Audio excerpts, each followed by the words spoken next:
No, as I told you before, I'm not a visionary. I've never seen her. But you have had this whole series of feelings, circumstances, situations which will tell you exactly. So, which is the way, the method in which you have started spreading these messages? What did you do? How did you do it? All right, well, first of all, of course, I started with the messages of San Bonico. I've studied them. Then I've looked also into the messages of other apparitions in Brazil, Argentina, and other parts of the world. I was very impressed by their correlation, but also by their content, which is exceedingly strong. So I told myself, we got to do something and we got to do it also fast. In fact, I didn't wait long and I printed right away a few sheets which listed some Marian prophecies to be spread. Then I began by going to Paolo Brosio and telling him, in San Bonico, Our Lady is appearing, so get there and bring some people. Then talk about this apparition on TV, since they invite you to the Italian TV channels, Rete 4, Italia 1. Yes, of course, he had the right connections.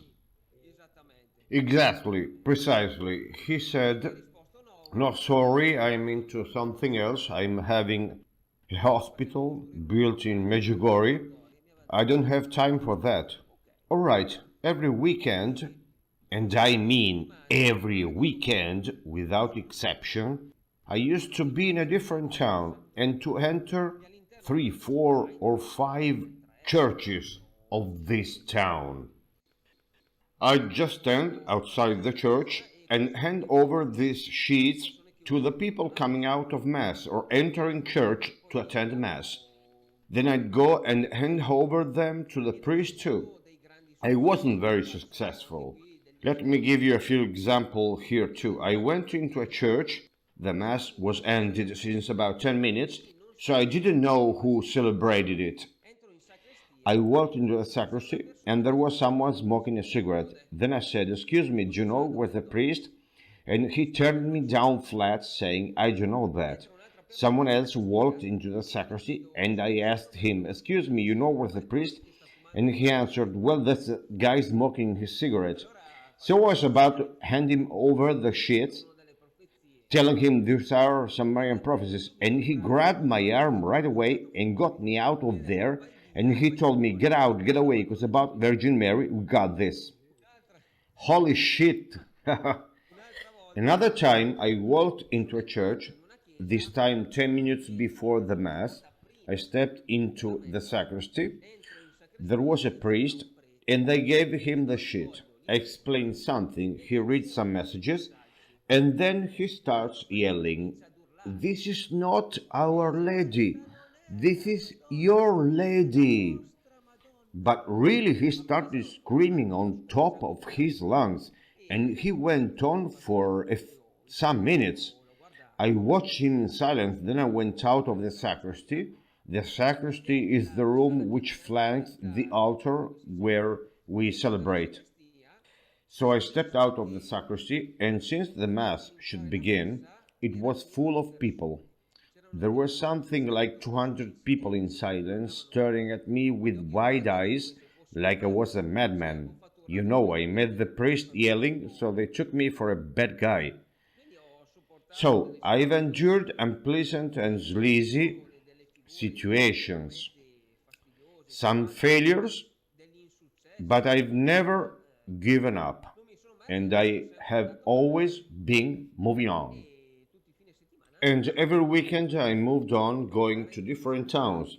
Actually, I've begun to go to the conferences where they deal with the spiritual topics. Even there, I wasn't treated so well.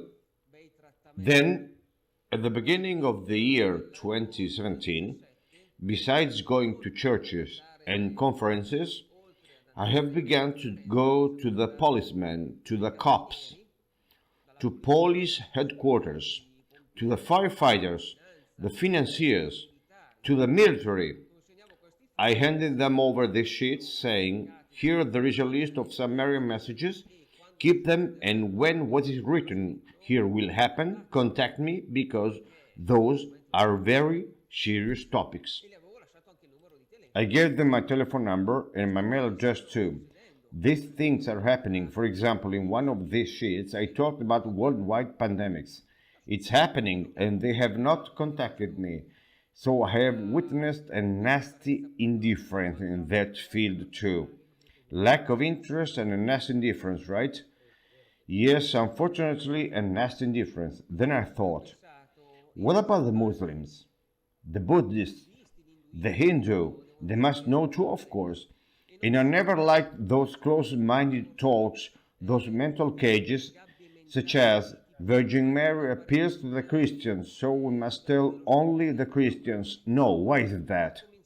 So I started going to the mosque, to the warehouses where Buddhists and Hindu gather together. And in some cases, they treated me better than the consecrated people. The Hindu let me in their buildings. Of course, I had to respect a couple of rules. I took my shoes and my socks off. I walked in barefoot. They put a bandage on my head. I went there with my computer. I showed them a few very short clips about the Marian apparitions, and I explained them these messages, and they listened to me. Children were the most curious. Then they gave me some fried sweets and chips, some pasta and rice dishes. They were feeding you. Yes, haha. They treated me well enough, but in the end, I must admit that I didn't get great results with these sheets. I have not awakened many souls. In the early 2019, I have begun some more detentions. Still because of some past issues, but very mildly, in the mildest form. I mean, I could not get out of the Lombardy region. I had to stay home from evening until morning because also policemen used to come for random checks. You were under house arrest, Right, a mild way. So, since I couldn't travel freely around Italy, the work of spreading these sheets dropped, and I have started to spread these messages through some footage on YouTube. Here we can recognize some sort of relentlessness from this point of view. How come so relentless? That's to say, I will not give up. It's like saying, I will not give up. You said it right. I was relentless. First of all, I'm a hypersensitive person, which has nothing to do with good or bad. If someone does me good, I want to return the favor somehow. I have seen the messages of these visionaries describing Our Lady while she's crying. Because in some apparitions, her messages have been concealed, like for example in Lourdes, La Salette, Fatima, and they are not taking the present messages into account at all.